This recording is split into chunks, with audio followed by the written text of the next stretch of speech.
네, 이 영상은 교육용 또는 수익성 영상은 아니고 제가 공부한 것을 스스로 정리하기 위해서 만든 영상입니다. 이번 글에서 다뤄볼 것은 이제 이펙티브 C++ 관련된 내용을 하나하나 차례대로 정리를 하고 있고요. 그것의 이제 첫 번째 주제인 View C++ as a Federation of Language, C++은 언어들의 연합체이다의 내용을 다뤄보도록 하겠습니다.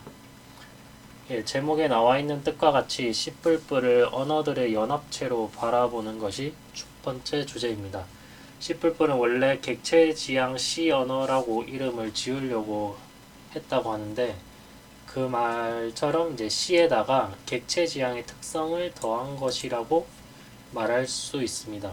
C++는 발전해가면서 점차 C 언어와 다른 방향으로 발전하게 되었는데 그것은 C++만의 특성이 더해졌기 때문입니다. 예를 들어 C++의 템플릿은 새로운 디자인에 대한 관점을 제공해 주었고, 그리고 STL은 확장성의 새로운 접근 방법을 제시해 주었습니다. 오늘날의 C++를 어떤 언어의 관점으로 바라봐야 할지 간혹 혼동스럽다고 이제 할 수 있는데, 왜냐하면 C++ 안에는 절차 지향의 성격도 있고 객체 지향의 성격도 있고 어떤 함수형 언어의 성격도 있기 때문입니다. 그래서 C++는 여러 하위 언어의 복합체라고 생각하는 것이 가장 좋습니다. 사실 책에서는 언어들의 연합체라고 표현해 놓았지만 개인적으로는 여러 가지 특성의 연합체라고 하는 것이 더 낫다고 생각은 합니다. 그러면 크게 네 가지 특성에 대해서 한번 알아보도록 하겠습니다. 이 책에서 나온 건 첫 번째 C 언어. 네, C++ 자체가 C 언어에 기반이 되어 있기 때문에 C 언어의 관련 속성들은 당연히 C++에서도 중요합니다. 더 나아가서 C++에는 C에 비하여 다양한 기능들이 추가되었기 때문에 C에서는 생각하기 어려웠던 많은 문제들의 해결책을 C++에서는 다양한 방법으로 해결할 수 있습니다.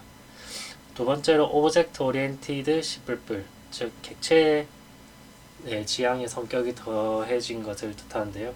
클래스의 기능을 이용하면 이제 Object Oriented 프로그래밍이 가능해집니다. C++에서는 객체 지향의 성질들이 추가되면서 다양한 문제를 객체 지향의 방법으로 해결할 수 있습니다.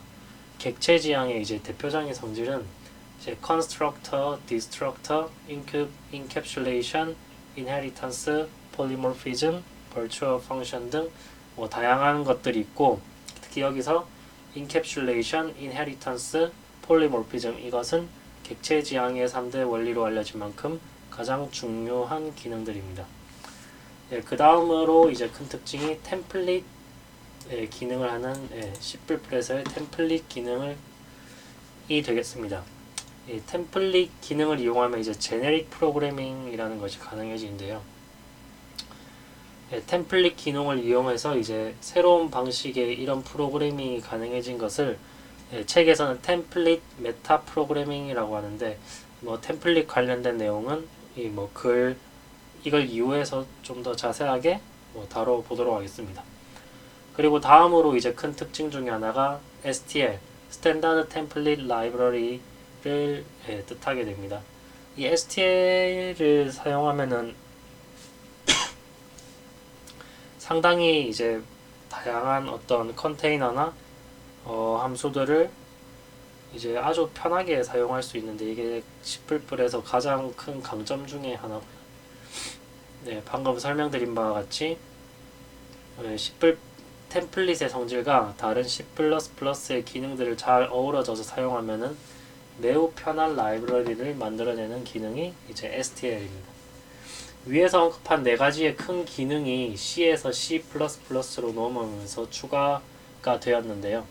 이 기능들의 추가는 완전히 새로운 언어가 되었을 만큼 큰 차이를 만들었기 때문에 기존의 C에서 사용한 관습들이 C++에서는 비효율적일 수도 있습니다.